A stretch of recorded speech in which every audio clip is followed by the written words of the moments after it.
Hi students, welcome to lesson number 38. That is structural functional perspectives. And in this perspective, we will be talking about the contributions of Herbert Spencer, Durkheim, Talcott Parsons and Robert K. Merton. Structural functional refers to the perspective, the way the theories in sociology and social anthropology have explained social institutions or other social phenomena primarily in terms of the function they perform. When we speak of some social institutions, social activity or social phenomena, we mean its consequences for the operation of such other institutions, activity or society as a whole. Such are consequences of the punishment of a crime or a reward for an extraordinary discovery by some scientist. Some social thinkers in 19th century theorized about society in terms of an organic analogy. This notion of analogy was derived from biology, as there is a biological organism likewise. We can consider a society as an organism, which is a complex whole of several inseparable and interdependent organs. It has its roots in the organism of early 19th century. One of the beginners of this idea of organic analogy was Herbert Spencer. Other important proponents who clearly theorized functions of social institutions was French sociologist Émile Durkheim. The idea of studying social life in terms of functions was central among early 20th century British social anthropologists. Prominent among them are B. Malinowski and A.R. Radcliffe Brown. Adjoining with social structure, the idea of structural functionalism or structural functional perspective, the scene of sociology in various parts of the world. In American sociology, in the light of the contemporary social processes, some evaluation was undertaken by two prominent sociologists, namely Talcott Parsons and Robert K. Merton. Now, the contribution of these two American sociologists are also considered path-breaking in functional perspective, in addition to others which have been so importantly acknowledged. After going through this unit, the students will be able to know the concept of structural functionalism and the contributions of various functionalists. Now, we will discuss the founders of structural functional perspectives. Sociological functionalism is closely related to the structural functional approach in anthropology, which tries to explain the various forms found in tribal societies in terms of their contribution to social cohesion. The followers of this perspective focus on the understanding of the ordering and patterning of the social world. Their focus of attention is mainly the problem of order at a societal level. Their theoretical and empirical analysis have generally assumed that societies be persistent, cohesive, stable, generally inherited wholes differentiated by their culture and social structural arrangements. They even pose the question, how did various institutions or custom originate? How does it feel in the broader context? How does the power relate to the world? Regarding this perspective, A.R. Radcliffe Brown says that the total social structure of a society together with the totality of social usages constituted a functional unity, a condition in which all parts work together with a sufficient degree of harmony or internal consistency, that is, without producing persisting conflicts which can neither be resolved nor regulated. This perspective of society stresses the element of harmony and consistency, not those of conflict and contradiction. The functional unity of a system is defined in terms of social order.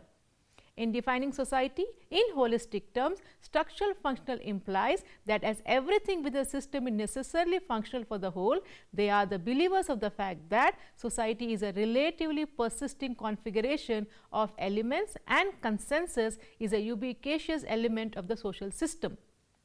It treats change as a slow, cumulative process of adjustment to a new situation. Its explanation consists essentially of pointing out how the different types of activity fit on top of one another and are consistent with one another, and how conflicts are contained and prevented from changing the structure. Now, we will discuss the contribution of Herbert Spencer. Herbert Spencer, 1820 to 1903, is a British sociologist who is generally considered by some historians of sociology as a continuator of Auguste Comte's organist and evolutionary approach. But his general orientations differs significantly from that of Auguste Comte. Both organic and social aggregates are characterized by Spencer according to progressive increase in size. Social aggregates, like organic ones, grow from relatively undifferentiated states in which parts resemble one another into differentiated parts. Once parts become unlike, they become mutually dependent on each other. Thus, with growing differentiation comes growing interdependence and hence integration. Largely, sociologists have considered Herbert Spencer as an evolutionary sociologist, but his basic consideration of parts with growing differentiation becoming interdependent and this working for or resulting into integration indicates the genesis of the elements of structural functional theorizing of society as an organism, a living whole. On the basis of such writings, it is said that the notion of social functions had been formulated in the 19th century most explicitly by Herbert Spencer. This analysis of social structure and social function has been provided by him in his famous book called as The Principles of Sociology. This contains the very first idea of theorizing social functions in sociology. Later, it has been taken up systematically, rigorously and clearly by other sociologists and social anthropologists in late 19th century and early mid-20th century. The main ideas of Herbert Spencer on functionalism may be summarized as follows. First, society is a system, that is an organic whole or organism. It is a coherent whole of connected and interdependent parts. This system can only be understood in terms of the operation of specific structure, each of which has a specific function for maintaining the social whole. Third, the system have needs that must be satisfied if the system have to survive, that is the continuity of society. Therefore, the function of a structure must be determined by understanding the needs it satisfies. Though Herbert Spencer is given the credit for formulating explicitly the tenets of functionalism in sociology, he has remained controversial about his ideas regarding functional needs and other things of the social system, to which he considered a social organism similar to a biological organism and also analyzes its evolution. Thereby, he is not considered as functionalist per se, but an evolutionist. Of his many publications during his lifetime, the most significant book well known among sociologists are The Study of Sociology and Principles of Sociology. Understand the contributions of Emile Durkheim to the perspective of structural functionalism. Emile Durkheim, 1858 to 1917, is a French sociologist who is generally regarded as a founder of French sociology as well as sociology as a distinct discipline. He developed a rigorous methodology combining empirical research with sociological theory. His work focused on how traditional and modern societies evolved and function. From his many writings, 4 books are endorsed as most valuable among sociologists around the world, namely The Division of Labor in Society, The Rules of Sociological Method, Suicide and Elementary Forms of Religious Life. Emile Durkheim clearly outlined the subject of sociology and its methodology. He borrowed some ideas selectively from the contributions of Herbert Spencer. He clearly advanced the concept of functions and established functionalism into a coherent, clear and justified doctrine.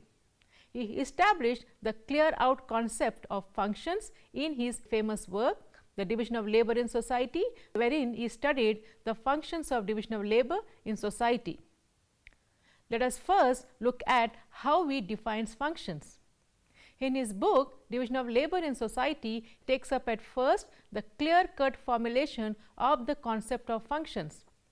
According to him, function of social institution is the correspondence between it, that is the institution, and the needs of the social organism. This analogy of social organism is derived from Spencer. That means a social institution satisfies a need of society. What then is a vital need of society? He takes up this issue in this study. The crucial or vital need of society, according to him, is the maintenance of solidarity in society.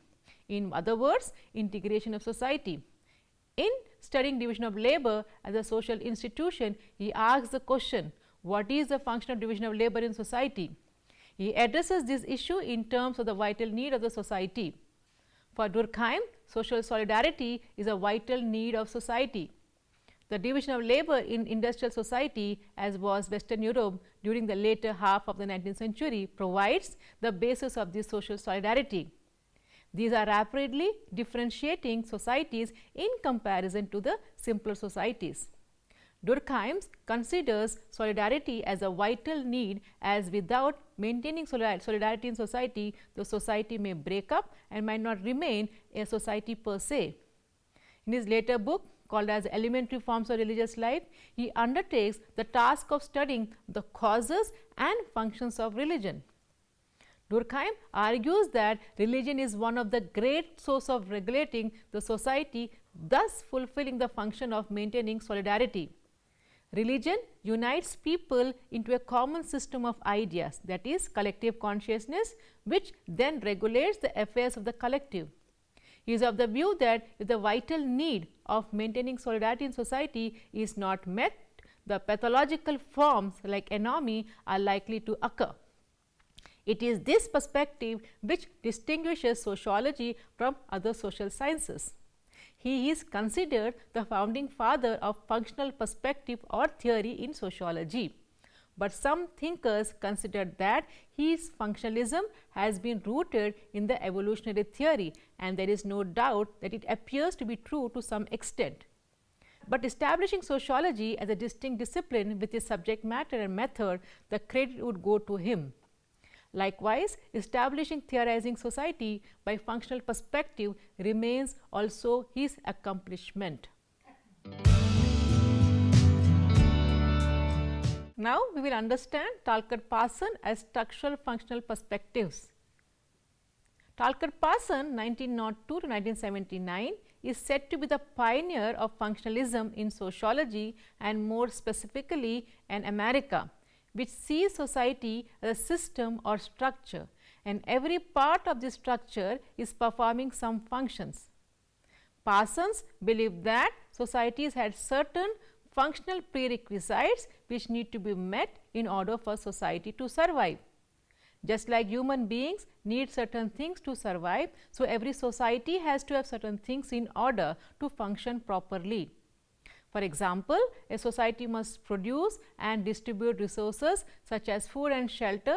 There has to be some kind of organization that resolves conflicts and others that socialize the young. Now, we will discuss social system according to 𝗪𝗪-Parson. Social system is defined as constituting of plurality of individual actors interacting with each other in a situation which has an environment with actors who are motivated in terms of a tendency to the organization of gratification. It is clear from the definition that system has two parts. First, the structure, which includes actors, environment, religion, etc., and functions, that is the performance which leads to gratification. As Parsons was not simply a structuralist but also a functionalist, he delineated number of functional prerequisites of a social system. That is, first, social system must be structured so that they operate compatibly with each other system. Second, to survive, the social system must have the requisite support from other systems.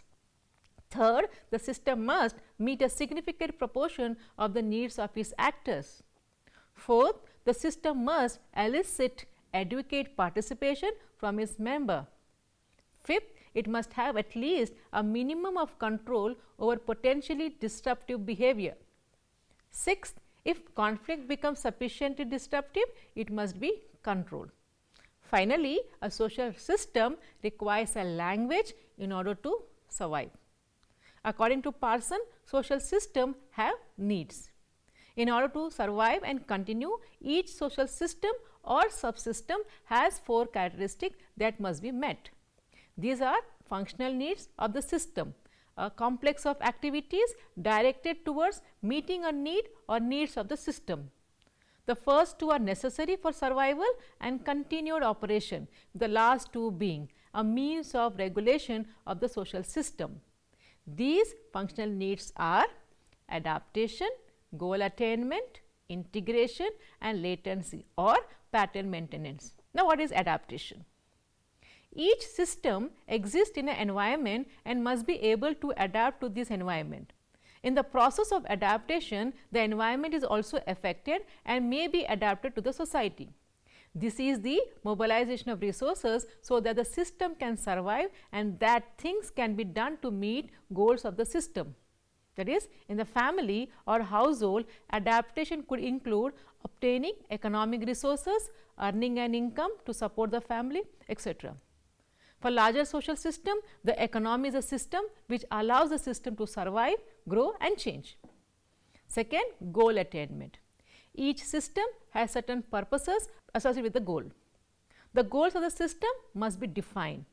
Means of attempting to achieve these goals must be laid out, and then these goals must be achieved. Within the social system, the polity which consists of political sphere and government is an important aspect of this setting and altering the goals for the society as a whole and mobilizing actors and resources to that end. The state, bureaucracy and other organizations such as business and non-profit organizations all help the implement and achieving these goals. Third, it is integration. This is the means by which social relationships and interrelationship among units or groups are regulated. By integration, Parson means the need to coordinate, adjust and regulate relationship among various actors or units within the system in order to keep the system functioning. As various social processes function, occurs, strains, tensions and conflicts may emerge. These as a result of the way that individuals relate to each other and as the different units carry out the tasks and roles that need to be done in a system. Means of managing this tension, diffusing and resolving conflicts and ensuring that orderly means of carrying on activities can be ensured.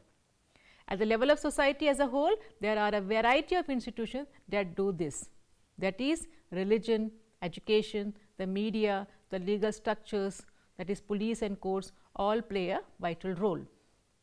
Next is latency or pattern maintenance. This is a function of pattern maintenance and Parson also refers to this as a cultural motivational system. These are referred to as latent because they may not always be as apparent as the AGL function. For persons, all institutionalization involves common moral as well as other values. Collectivity obligations are therefore an aspect of every institutionalized role, but in certain context of orientation choice, these obligations may be latent. The organizations and roles that perform latent functions can be regarded as those that furnish, maintain and renew both the motivation of individuals and the cultural patterns that create and sustain this motivation. Parson also gave a concept of action system as a precursor to his idea of social system. Action system are the highest conceptual abstractions in his theoretical framework. He gave 4 action systems. First, it is the organism system, which is the physical or biological aspect of social reality. It is the storehouse of energy. Another, it is the personality system. It represents the internal hidden aspect of society resulting from motives alone. It is the storehouse of motivation. Another one, it is a social system. It refers to a pattern of actual interaction between units in the society. Institutional roles are viewed as a social system. It also has 4 subsystems, that is the economic system for adaptation, political system for goal attainment, social institutions for social control for integration, and socialization system such as family and education institution for latency or pattern maintenance. And the 4th one is a cultural system. It consists of norms and values, all termed as storehouse of information. Parson distinguished among 4 structures or subsystems in society in terms of the function, that is AGIL they perform. The AGIL functions must exist at all levels in society as a whole and each subsystem. This may not be consciously worked out functions, and roles and functions can be shared among organizations or individuals. In traditional societies, most of these functions would have been centered in family and kinship structures and in local communities. In these societies, there may have been little differentiation in function, although culture and the integration function often came to be associated with religion.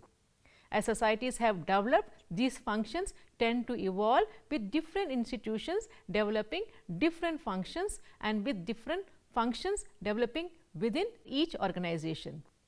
Specialized function and roles developed and specialized institutions are there to carry out these out as they evolve, and it is best to have specialized roles and specialized institutions to carry out these functions of a modern complex societies.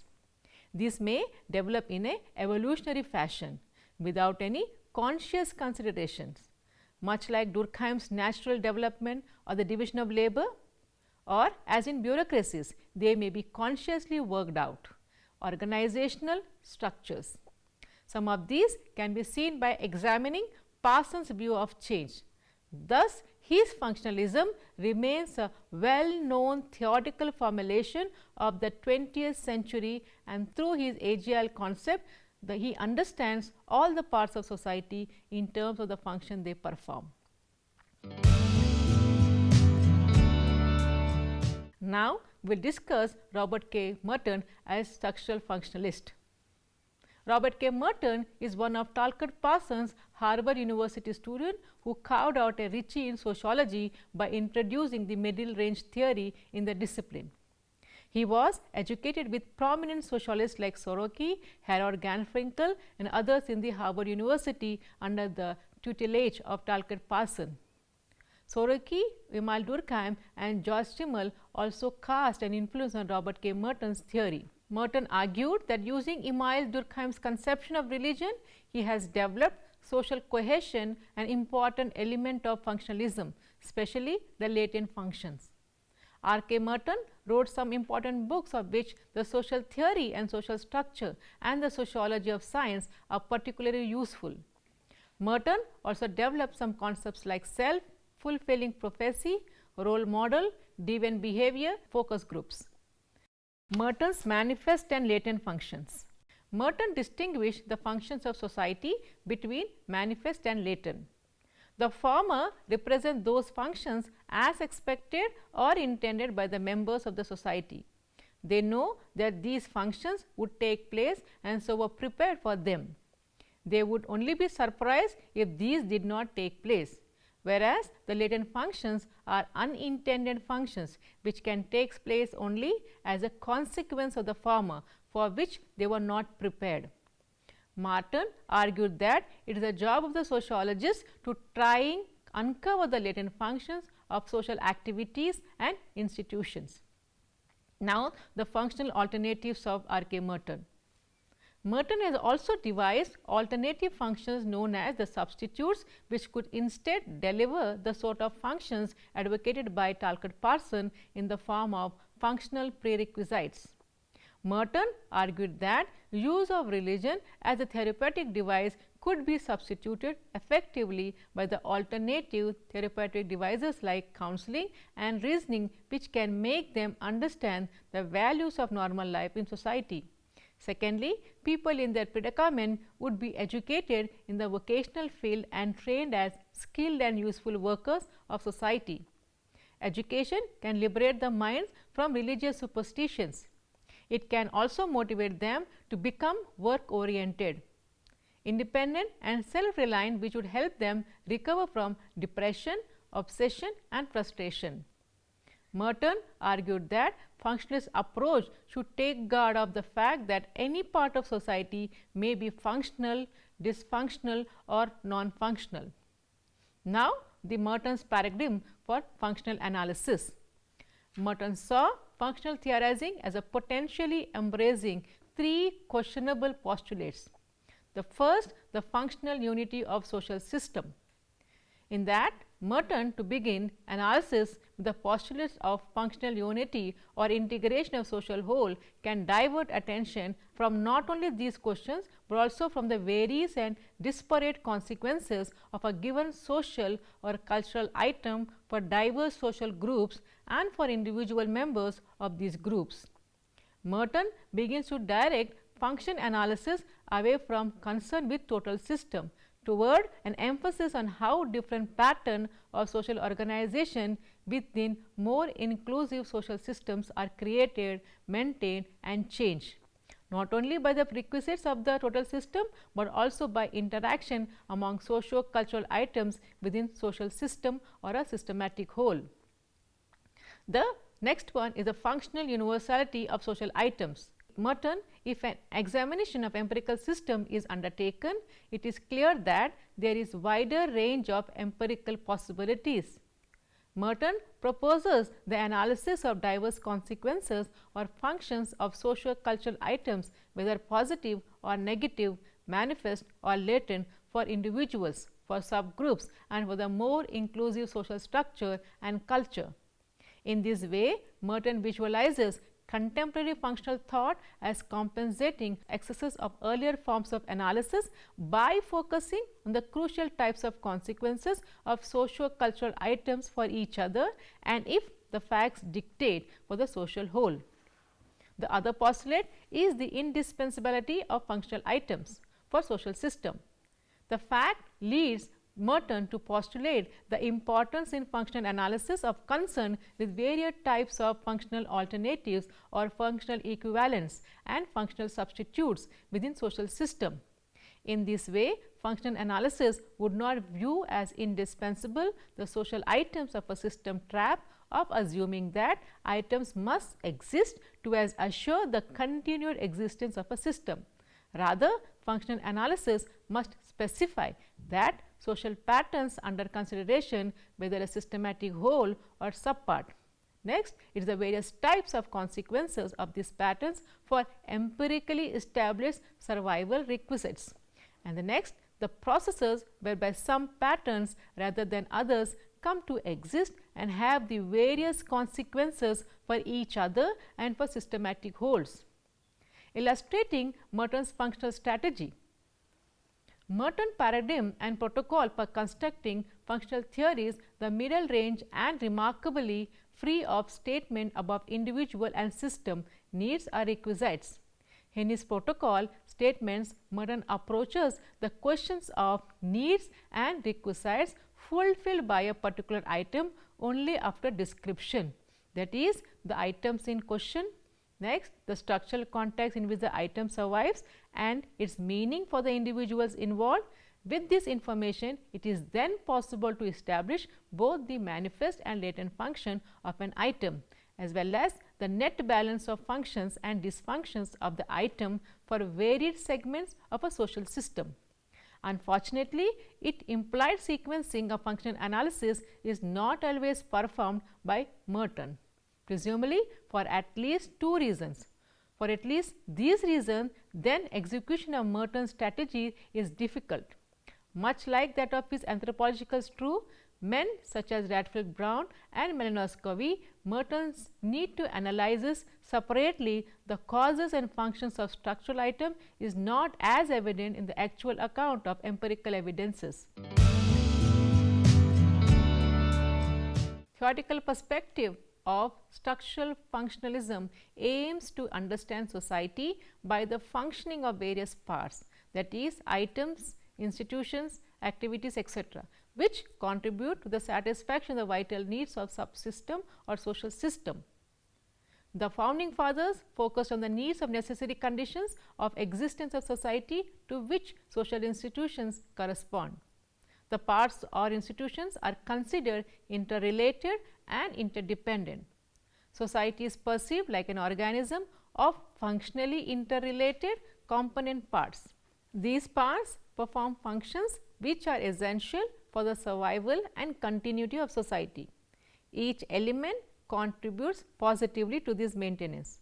Later sociologists perceived, particularly in complex differentiated societies, that there are some negative consequences of some institutions over a period of time as well. Parsons maintains that social system has in itself to contain these deviations latency. Lastly, Merton is of the view that the functions of institutions are substituted by other alternatives and thus stresses are overcome, some of which may always occur in the system. This may well be understood within functional analysis propounded by him.